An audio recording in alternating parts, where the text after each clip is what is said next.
Um texto de Luiz Fernando Veríssimo lembra que muitos reis e líderes políticos chegaram a bobos, mas nunca um bobo virou líder ou rei.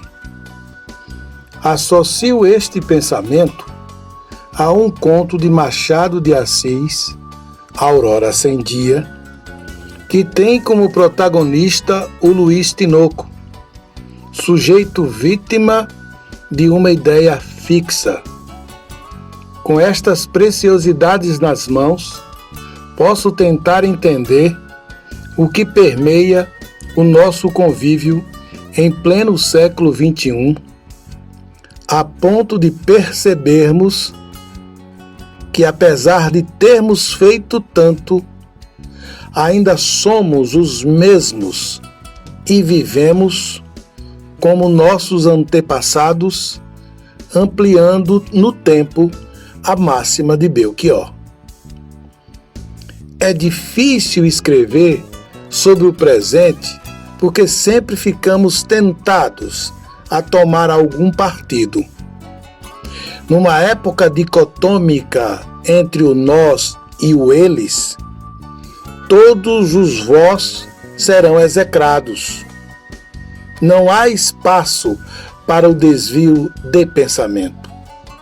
É como se fôssemos um trem caminhando para o futuro, deslizando sobre 2 trilhos. Ora olhamos para a direita, ora para a esquerda. Não percebemos que a velocidade é a mesma e que o trem não é um bala, mas uma Maria Fumaça.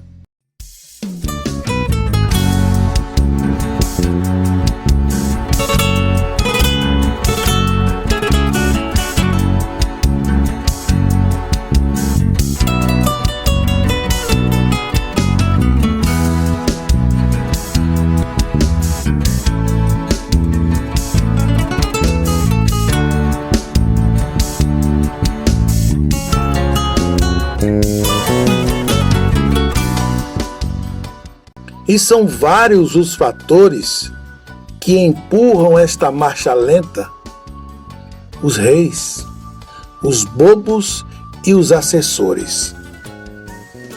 Estes últimos estão espalhados na mídia, na prestação de serviços, nos cargos comissionados ou nos esperançosos de um dia ocupar tais espaços. Dos assessores falaremos em outra época. Hoje, vamos nos dedicar aos reis e aos bobos. E aqui é preciso entender reis como aqueles que estão, mesmo temporariamente, assumindo cargos de comando ou liderando o lado oposto, sem necessariamente ser, de fato, oposição. Sei que parece confuso entender, mas Bolsonaro e Lula representariam os 2 trilhos. Nesta análise, não entram outros desejosos de reinar. Por exemplo, Ciro Gomes, Sérgio Moro e demais. O ex-governador do Ceará tenta desconstruir os 2 trilhos para, no futuro, ser um deles. Já o ex-juiz seria o reformulador dos 2 trilhos e, sobre eles, colocaria uma nova e moderna locomotiva, mas isso ninguém quer. Seria tirar o doce já na boca da criança. Os demais repetem Ciro, com diferentes nuances. Os 2 reis deste texto estão enferrujados. Com discursos repetitivos, recebem o feedback dos bobos da corte. Como o bobo aplaude, o rei repete. Como a nenhum bobo é dado o direito de pensar, mas de apenas repetir o que o rei fala, sem questionar, os reis vão continuar sua ladainha. Palavras como comunista, fascista, imperialista e outras soam falsas no mundo globalista como o nosso. Quando são pronunciadas, o que mais aparecem são as rugas. Um rei está velho, no sentido ideológico e não físico, quando, para acalentar seus bobos, pregará mais o passado que o futuro. Populismo e descrença na ciência são fortes sinais de envelhecimento ideológico. Os bobos? Bem, estes são divertidos para os reis e trágicos para a evolução do mundo. Quanto mais bobos habitarem este país, mais longe estaremos da mais perfeita sociedade possível. Eles não são maus, mas podem virar um marara se o rei quiser. São humanos e cordiais, mas podem virar truculentos e raivosos por determinação e vontade do rei. Os bobos são a voz amplificada do Todo-Poderoso no trono e foram feitos para não pensar. Animam o rei e propagam suas ideias.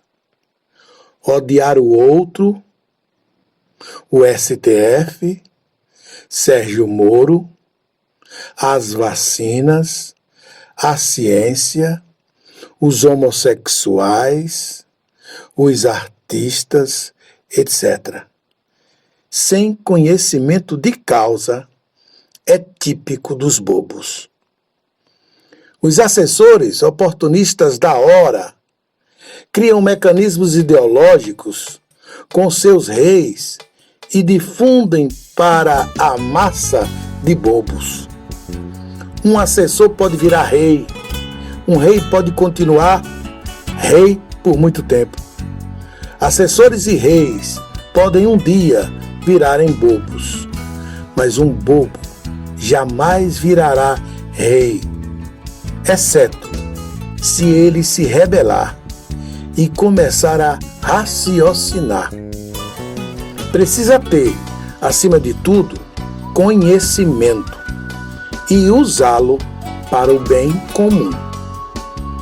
Se um ser pensante, que um dia foi bobo, chegar ao trono, não pode agir como os reis que temos. Este ciclo tem que ser quebrado. Precisamos de mais seres pensantes para corrermos velozmente num trem-bala em direção ao futuro. Numa velocidade tal que nem percebamos os trilhos. Não há necessidade dos bobos tomarem a consciência de Luiz Tinoco. Por anos, o personagem machadiano alimentou o desejo de ser poeta de renome. Um dia, tomado de forte realidade, percebeu que seus poemas eram pobres e que ele não nasceu para a coisa. Luiz abandonou tudo. Os bobos precisam continuar, de uma forma ou de outra, inertes intelectualmente, para alimentar os reis, ou com pensamento crítico, desgarrados das ideologias aprisionadoras, para alimentar o surgimento de uma nova sociedade. Só assim teremos uma nação sem bobos e sem reis.